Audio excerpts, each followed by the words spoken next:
We often hear about people seeking a better life, but rarely do we get a raw glimpse into the sheer peril and human cost of those journeys. Today, you've brought us a really powerful piece of storytelling that does just that. That's right. We're looking at an excerpt from the novel Exile to Hell, specifically a section titled Nuit difficile en Bolivie, Difficult Night in Bolivia. And within that, we're focusing on one chapter, Périple en pleine nuit, which translates to night journey. Okay.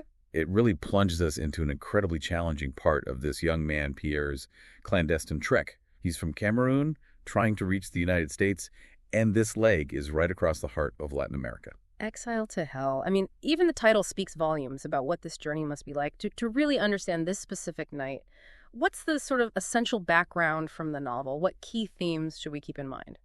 Well, the novel vividly portrays this world of clandestine immigration. It really highlights the constant risk, the exploitation, the danger migrants face pretty much daily. Right. It also underscores the immense resilience they need, just to keep moving forward, even when that promise of the American dream starts to feel, well, less like a dream and more like a disillusionment. But importantly, it also shows those crucial moments of human connection, the things that provide solace and strength, even in really bleak circumstances.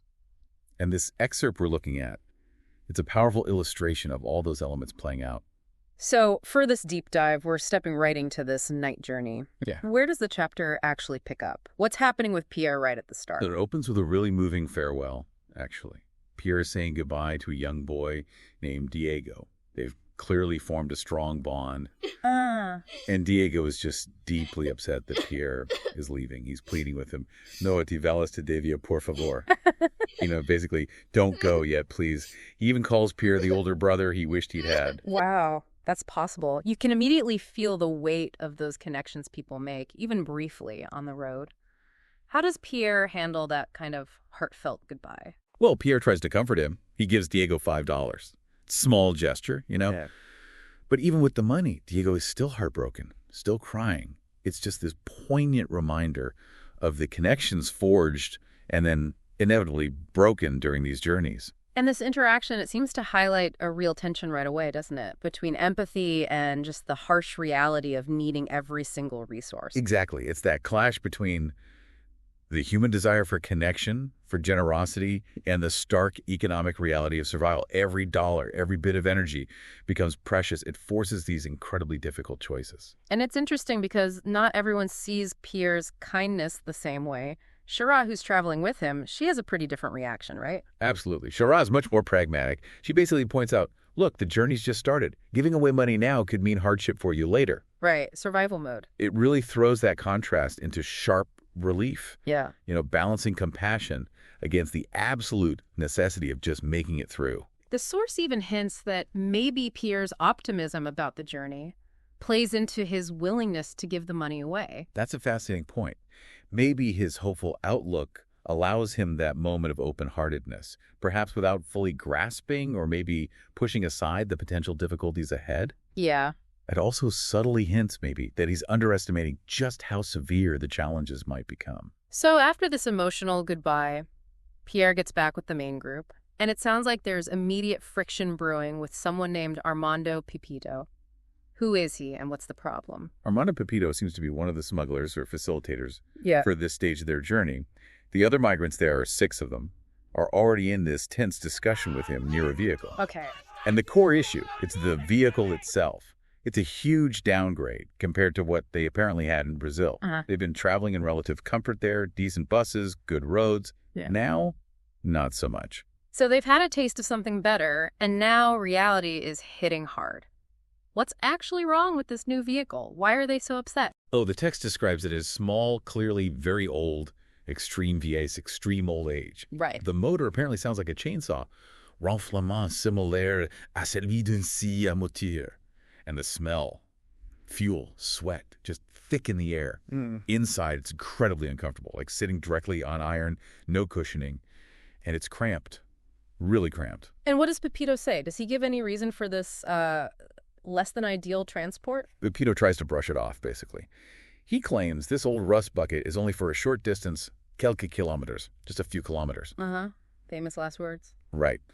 He insists a more comfortable vehicle is waiting for them just down the road. Yeah. Even sends his own son inside the house before the migrants reluctantly squeeze into this thing. Quelques kilomètres. Yeah, that phrase always seems ominous in these situations.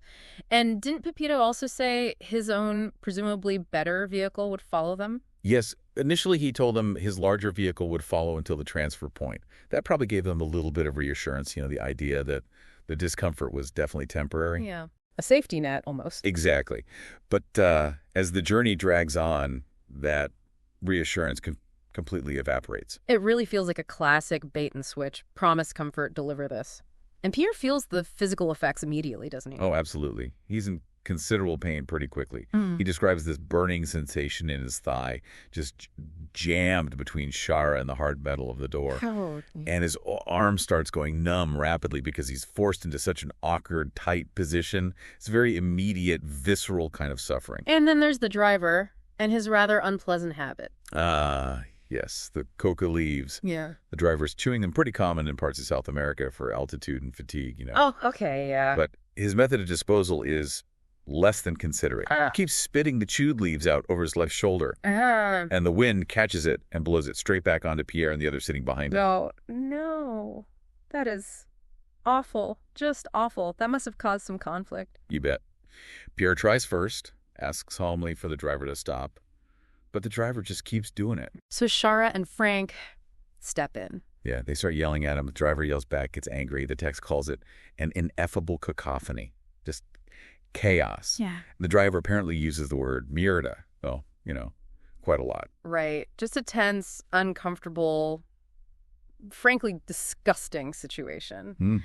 And Pierre tries to smooth things over by explaining about the coca leaves. Yes, he explains to Shara and Frank what the driver's chewing and suggests, maybe it's affecting his mood, making him irritable. Trying to de-escalate. Exactly. And it seems to work somewhat. It makes them a bit wary of pushing the driver further.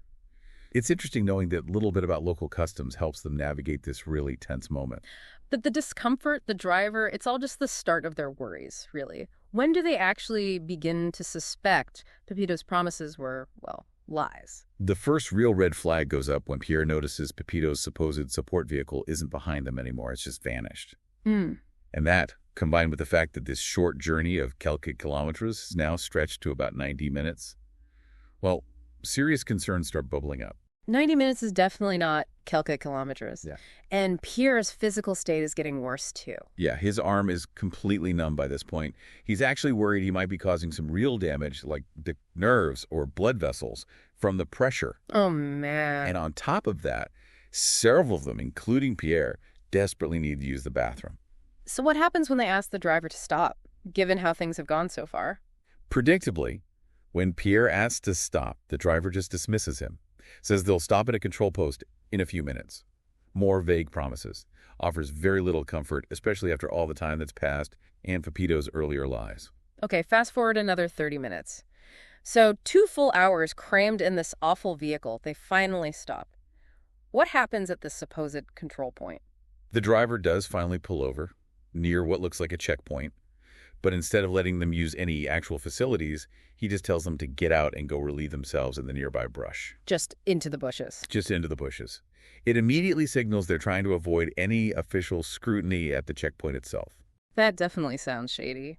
And then Pierre sees something pretty telling, right? An exchange. Yes. While the others are in the brush, Pierre watches the driver hand money to one of the police officers at the control post. Ah, okay. A bribe. It strongly implies bribery, yeah. Yeah. Some kind of arrangement to just wave them through, bypassing any checks. It really highlights the whole clandestine, corrupt nature of this journey. And just when you think things can't get worse, the vehicle itself adds to the misery. Right. After that brief stop, the driver tries to start the engine, and nothing, it won't start. Oh, fantastic. So now they're stranded. Knew this checkpoint, but broken down. Adds a whole new layer of uncertainty and vulnerability. Wow.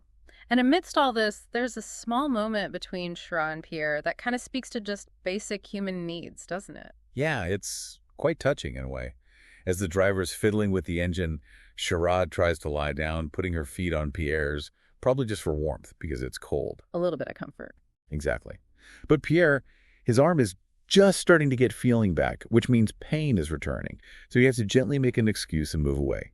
It's a small detail, but it shows that constant negotiation of pain needs personal space in those tight conditions. And at this point, the reality of Pipito's lies must be unavoidable for Pierre. The few kilometers, the follow vehicle. Absolutely. Pierre actually says something about Pipito's lie regarding the distance. He voices his discomfort, his unease. The penny has well and truly dropped. Those initial reassurances are completely gone, replaced by this grim reality. And then we get to Kenneth. A really poignant scene. What does Pierre notice? Pierre sees Kenneth sitting by himself, his face just lit up by his phone screen in the dark, and he's crying. Oh, no. Pierre, concerned, goes over, asks him what's wrong. Kenneth just silently shows him his phone, a WhatsApp chat. The very last message from his brother reads, Je me mets à l'abri avant de te recontacter. I'm taking cover before contacting you again. Oh, that message. In that context, yeah. It feels incredibly heavy. What's the story behind it? Kenneth explains that was the last message he ever got from his brother. His brother was killed back in Cameroon, tragically caught in the crossfire between the army and separatist fighters while just traveling on public transport. Oh, my God. They found his body the next morning, along with other passengers, just caught in the violence. That's devastating. And Kenneth himself, he's been through a lot, too. Yes, he tells Pierre he fled Cameroon after seeing other family members summarily executed by unknown attackers. His whole story is just one of profound loss, tragedy, and this desperate search for safety. He basically recounts all this horror to Pierre as they continue the journey once the vehicle is fixed until dawn breaks. So this already terrible night just takes on this incredibly deep personal layer of tragedy. How does hearing Kenneth's story affect Pierre, especially with his own physical pain? It's profound. The text suggests Pierre's own physical pain actually fades into the background as he focuses completely on comforting Kenneth, on just being there for him in his grief. Meanwhile, the others, maybe exhausted physically and emotionally, they manage to sleep somehow. It's this powerful moment, showing empathy, shared humanity, even when everyone's suffering individually. It really hammers home that theme of connection in the darkest times. And finally, after this unbelievably long, difficult night, they do eventually reach their destination, a travel agency. What happens then? Yes, as dawn breaks, they arrive at this agency. And Pierre, despite everything, the exhaustion, the pain, the trauma of Kenneth's story, he still tries to give feedback. He uses a SIM card Pipito had given them to contact the coyote back in Brazil, the one who presumably arranged this leg. He actually contacts them? Yeah. To complain? Yeah, he tells them about the awful conditions, the terrible vehicle, Pipito's lies, everything. Does the coyote even respond? Is there any acknowledgement? The coyote does call him back on WhatsApp, yeah. Pierre explains the whole situation again. And the reaction? Any apology? Any promise to fix things? Just a rather dismissive assurance. Oh, don't worry, everything will be better from now on. That's it? That's it. It offers this tiny sliver of hope, maybe, but it completely fails to address the serious problems they just endured. It really underscores how transactional and impersonal these networks can be. The migrants' well-being seems pretty secondary. Those broken promises just keep stacking up, don't they? Yeah, definitely. So, this night journey, clearly far from the short, easy ride they were promised, just filled with physical hardship, blatant deception, and then topped off with that heavy weight of personal tragedy. Absolutely. This part of Pierre's journey just starkly illustrates that massive gap between the hope that drives people to migrate and the brutal realities they often face: exploitation, uncertainty, real danger, the awful vehicle, the driver, Pipito's lies, and then Kenneth's devastating story. Yeah. It paints a powerful picture of extreme vulnerability. Yet, even in all that darkness, we saw those moments of connection. Pierre's compassion for Diego at the start, and then him comforting Kenneth. It really speaks to an incredible resilience, doesn't it? It really does. Despite the predatory people exploiting them, despite the immense suffering, those instances of kindness, of shared humanity, they really highlight the enduring strength of the human spirit, even when things seem utterly bleak. This excerpt gives such a powerful, intimate look into the reality of these journeys. Thinking about Pierre and Kenneth, it really makes you reflect on the countless unseen struggles behind the quick headlines we see about global migration. What broader implications does this story hold, do you think, for how we understand the sheer human cost of seeking safety and a better life? It's definitely something to mull over long after this deep dive.